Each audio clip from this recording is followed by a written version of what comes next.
আজকে ঘরে মাত্র দুখানা করলা পড়েছিল, তো করলা দুখানা কেটে নিলাম আর নিয়ে নিলাম কতগুলো চিংড়ি মাছ আর পেঁয়াজ কেটে নিয়েছি আর কতগুলো মুড়ি খাবার আলু ভাজা দেখুন থেকে গেছে। সেইটা দিয়ে কি করে কি করছি একবার হলেও দেখুন।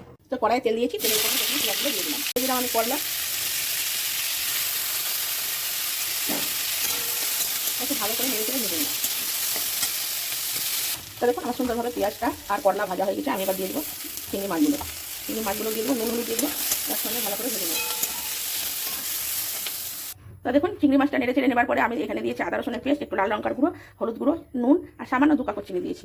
এটা ভালো করে নেড়ে চেড়ে একদম গ্যাসটা কমিয়ে দিয়ে ঢাকা দিয়ে দেবো। আমি কিন্তু কোনো প্রকারের আমি জল ঢাকাবো না, কারণ এটা ভাজা ভাজাই হবে। তো করলার রেসিপি খেতে খুব সুন্দর হবে। তো দেখুন ভাজা আলুগুলো আমি দিয়ে দিয়েছি, সুন্দরভাবে নেড়ে চেড়ে নিয়েছি একদম।